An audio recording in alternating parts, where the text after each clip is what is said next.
Thank you, Mr. Speaker. Mr. Speaker, before I speak on the bill before us, with your permission, may I join the members before me in acknowledging the sterling service provided to this Parliament by the former clerk, Ms. Linda Gustave. Also, Mr. Speaker, permit me to join again members before me in expressing condolences to the family of the former Speaker of the House, Mr. Donald Alsing, and to express gratitude for his contribution to the Parliament of St. Lucia and the people of St. Lucia. In addition, Mr. Speaker, with your permission, let me congratulate Mr. David Jordan and his team at the Anglican Church for their Breadfruit Festival, Mr. Speaker. Mr. Speaker, I had the good fortune on Thursday last to visit the Anglican Church Annex. What I saw was several St. Lucians exhibiting their products, and what I was pleased at as a member, as the Minister for Commerce, was to engage my ministry to ensure that we assist those persons in terms of taking that product from where they were to the domestic and international market, Mr. Speaker. Mr. Speaker, now to the business before this Honorable House, and that is the debate on the Special Prosecutor Bill, now on the floor of this August House. Mr. Speaker, I rise, and as I rise, I want to say very clearly that I support the bill before us. And as I look again at the purpose of the bill, in Clause 2, and the purpose of the bill is to provide for the Special Prosecutor the investigation and the prosecution of corrupt conduct of public officers and public officials, and for the appointment of the Special Prosecutor. Mr. Speaker, on page 28 of the SLP manifesto, there are several promises made. But on page 28, item 5 there, under the heading Good Governance, Anti-Corruption and Constitutional Matters, under item 5, very clearly there was a promise by the St. Lucia Labour Party to enact anti-corruption legislation. So, Mr. Speaker, this today is a promise kept. Mr. Speaker, throughout the term of the last administration, as we went about our daily business, we heard an outcry from the public. And that outcry was disgust at the corrupt acts of the last administration. People continued to query the abuse of authority, the perceived acts of corruption and wastage. And Mr. Speaker, last week and week before, in social media, the United Pact, which I believe is an arm of the last administration, was looking for friends. They were looking for friends to tarnish reputations. Okay. They were accusing yours truly of selling sugar or receiving funds from selling sugar, Mr. Speaker. Wow. But I remained quiet and watched for the past 2 weeks to see what the comments were. Mr. Speaker, members of the United Workers' Party that I have served with, and some of them are in this august body,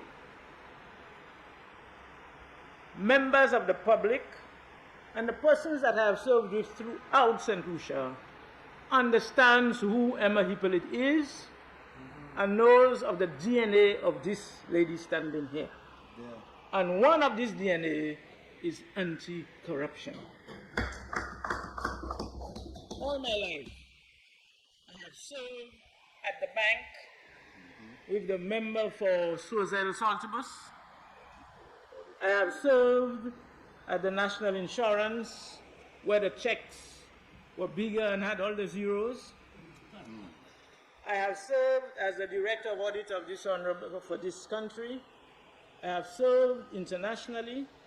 I have served on all NGOs, and not once have any person have any reason to point the finger at me. Not once. So when we offer ourselves for public service, I needed nobody to explain to me that I was giving myself up for selfless service. Because if, as an accountant, if I wanted to make money, I wouldn't come in government. Okay. Because I know how to make it.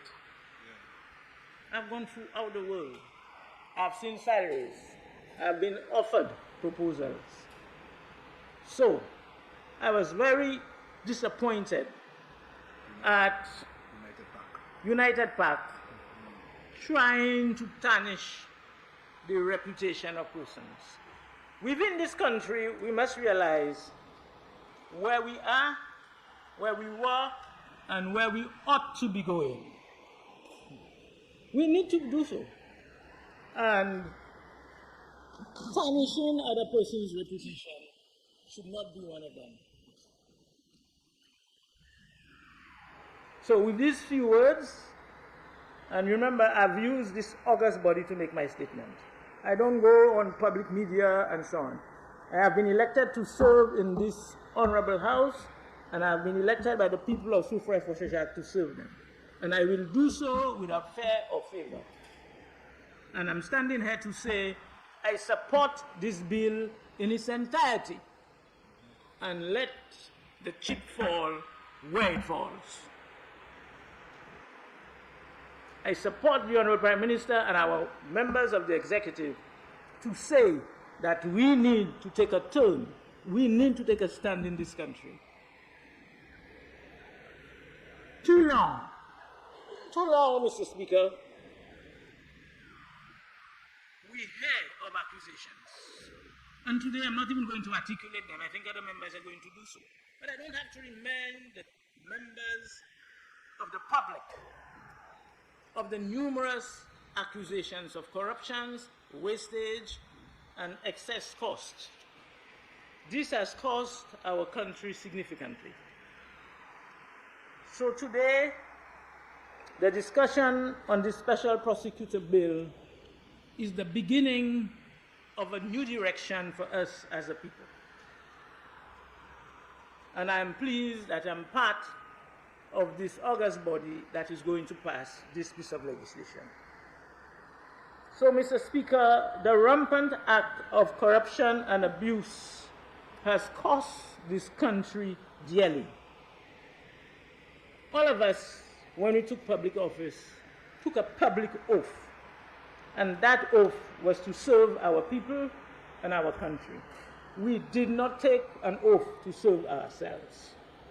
The current bill, this current bill, the special prosecutor bill, its focus is to hold public servants and public officials accountable, and to remind us that we need to walk the straight and narrow. Mr. Speaker, I am one who believes that the tone at the top must be right. The tone at the top must be right. And today, I want to publicly thank the Honorable Prime Minister because at all our meetings, he continued to exhort us that this government will not tolerate corruption. So I want to thank him publicly. Mr. Speaker, we cannot hold the young people, we cannot hold the poor among us accountable and let public officials and public officers cannot allow them to plunder the national resource. We cannot continue to allow this to happen, nor should we condone it, nor turn a blind eye. So today I'm saying we cannot allow public officials to estimate projects, to overestimate projects, and to share the proceeds. We cannot continue to allow persons to pay people for projects that never took place. We cannot continue allowing shoddy and poor quality work and allowing people to pocket the excesses. That is what we have done. That is the corruption that has happened in our country. That is why some of our roads are in such poor state. That is why, as a government, we do not have the excess resources now to take care of our healthcare programs, because we have not done what we were supposed to do. Mr. Speaker, the net effect of corruption is the bleeding of a nation. Corruption at the top is a guarantee that we will have corruption in every institution and throughout our country. Therefore, we must take action to reverse this cancer that is quietly and slowly choking us as a nation. Mr. Speaker, corruption robs us, this country, and not only this country, it robs nations of investments. Investors, when they get to a country, want to know that they are operating in a country where there is ethics, where there are values, and where the rule of law prevails. Where the investment, these investors want the investment to be impacted solely by market forces, not by public officials and public officers requesting upfront payments. Immediately we do so, we are increasing the cost of the investment. Investors do not like that. And as long as we have that practice in the country, investors stay away. So as a government, I am very pleased that we are signaling to the international world that this St. Lucia will not tolerate corruption. Mr. Speaker, corruption causes instability, inequality, poverty, and it erodes our national wealth, Mr. Speaker. But the good thing about this, Mr. Speaker, is that corruption is as old as the hills. And there are ways and means to reduce the risk of corruption for our country. So, Mr. Speaker, the passage of this special prosecutor bill is the first, or what you'd say, one of several actions that we must take as a country to fight corruption. Mr. Speaker, there is an International Corruption Perception Index, the CPI, published by Transparency International, and this report is published annually. Mr. Speaker, the CPI ranks countries by the perceived level of public sector corruption on a scale of 0, meaning highly corrupt, to 100, being not corrupt. Mr. Speaker, St. Lucia is ranked at 56. Wow. Remember, 0 is highly corrupt and 100 not corrupt. We are at 56. We are at rank current. We are at 56, which is saying we are almost at the center. So what are we saying to the international world? When somebody goes on and look at that international CPI index and look at St. Lucia, because any investor thinking of coming in to invest, that is one of the searches they do. They go and check your corruption index. They go and check your ease of doing business. And if St. Lucia is ranked at 56, we are saying that 50% of our people are corrupt. Mr. Speaker, I'll say that in Creole. Nous avons un gouvernement pour un bon petit de temps ici. Et puis, manière, yo te ka fait affaire yo. On chay ministre, te ka chanter dans chay bagay. Moun ka tape paye pour travail yo pas fait. Moun ka tape contrat et puis yo ka dou mette plia sous contrat là puis ek ba yo ti mettre l'argent ça là sous côté. Mr. Speaker, moi vle dire tout gens simple ici. Ça c'est corruption. Et ça a affecté pas seulement manière gouvernement qu'a opéré, mais il a aussi affecté le pays. Parce que si l'argent qui allait en corruption, l'année travail qui supposé faire un pays, si maintenant pour bâtir, pas bâtir bien, si maintenant besoin fait pas l'argent pour faire et bagaille comme ça. Et puis comme on a dit, l'année en index international qui a mesuré tout pays à sur qui quantité de corruption tient un pays. Ça qui est 0, ça mine c'est un pays ça là, il y a chaque corruption. Si on y a ça mine une pièce corruption. Et puis après ça là, index ça là, j'ai mis cette ici à 66. 56. Mr. Speaker, je vais dire ça pas bon pour nous. Parce que nous avons dit ces gens, l'autre pays international, d'argent simple ici et corruption. Tous ces gens qui ont coûté. Ces gens qui pêchent moyen en Barons Drive. Ces femmes en Fontaine-Jacques. Ils sont contents pour gens l'autre pays garder en manière ça là.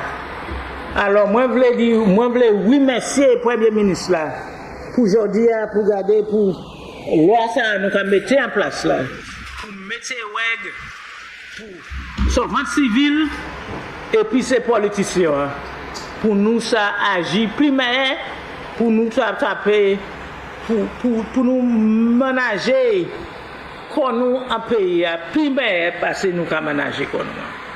Mr. Speaker, as I've said, this gives the international world a very poor impression of us as a people. Mr. Speaker, we need to work towards getting a score closer to 100. Mr. Speaker, as a government, we must tackle this cancer head on. We must take steps to expose corrupt activities and risks that may otherwise remain hidden. We must keep the public sector honest, transparent, and accountable. We must help stop dishonest practices. And we must ensure that public sector employees act in the public interest. And how do we do this, Mr. Speaker? Researchers have told us ways to reduce bribery and corruption risk. We need to update our anti-bribery and anti-corruption policies.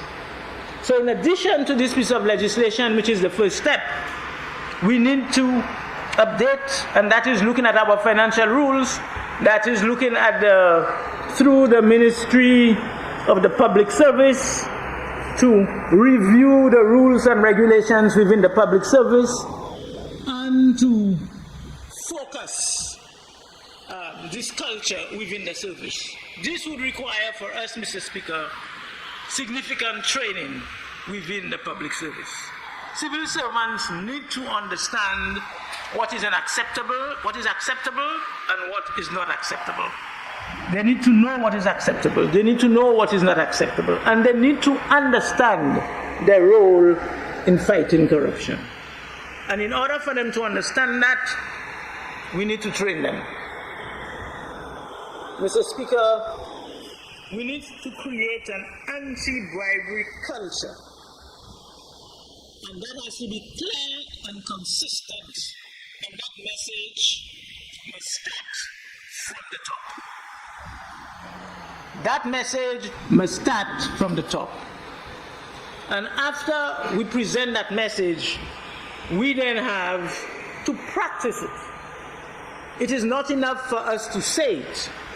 We need to practice it. Wow.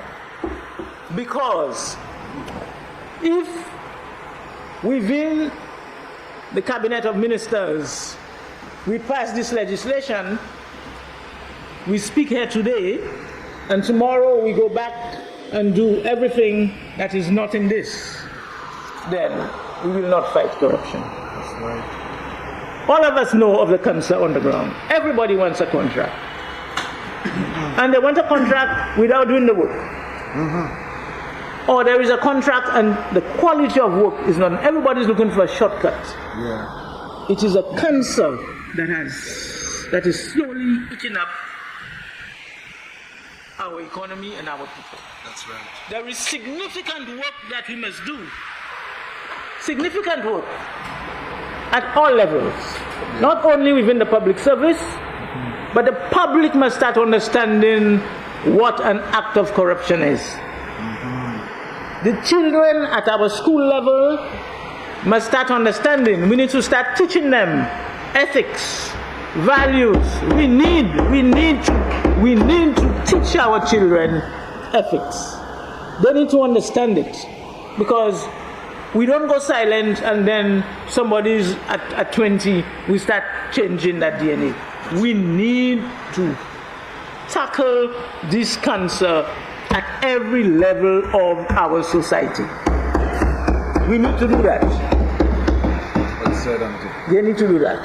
And how we fuse that? We start today. But the message must be continuous. We must have public notices, campaigns to get our society to a different level. And that is why I stand here today to support this act. The Ministry of Education has significant work to do to infuse the values, the ethics into our curriculum. We must do it. And if we don't do it, then we don't expect our young people to just follow the right path. We need to do it. When I look at certain sections of the Act, Section 20, disclosure of interests. Now, this is not only applicable to public officials, it is a good governance practice. Yeah.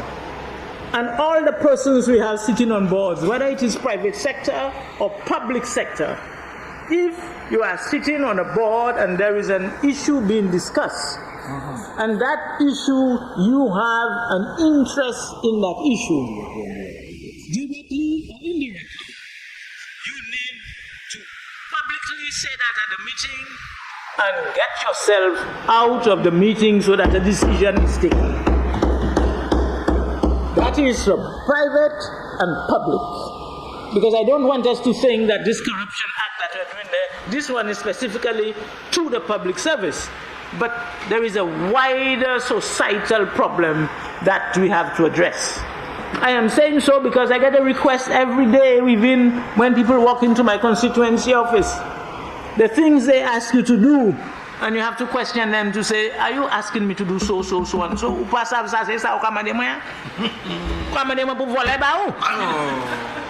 So I'm saying I don't think sometimes they understand what they are asking us to do.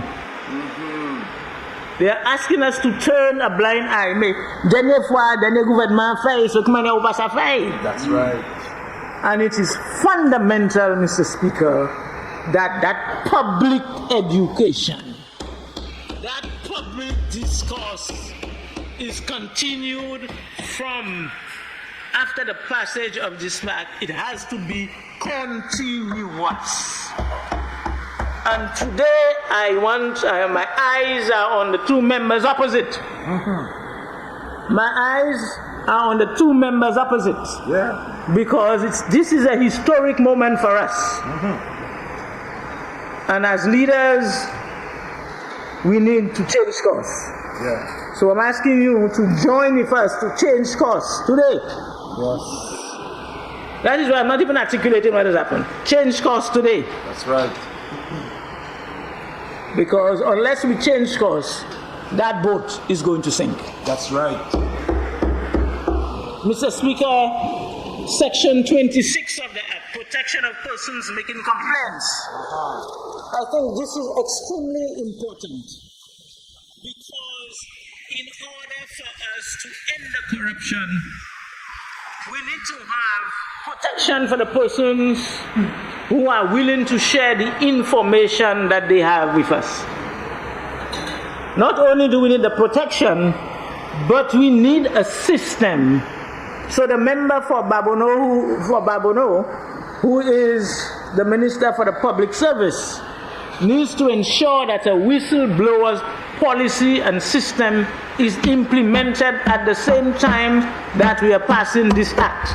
Because unless you have a whistleblower protection system in place, then we will have the act and people will not have a system to provide the information to which the public prosecutor will get.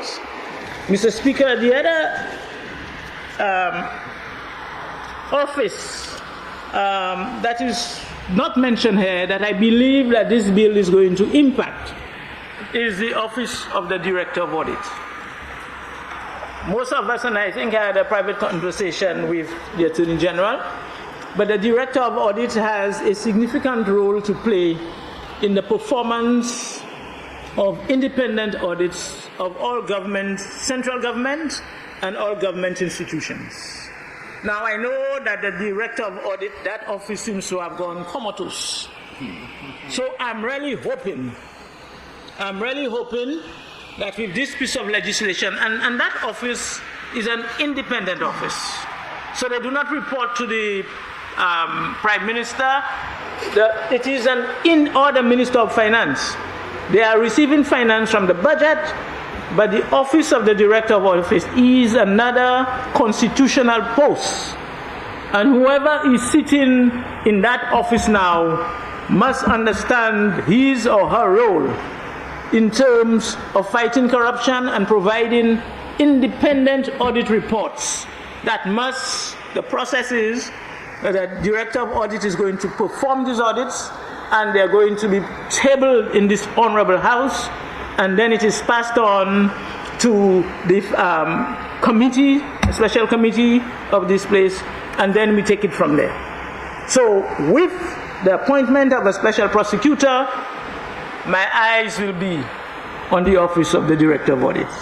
He or she, that office, needs to wake up and perform its function effectively. These reports has to be tabled on a timely manner so that the information flows straight in. So, Mr. Speaker, with these few words, I want to say that this is a historic moment for us.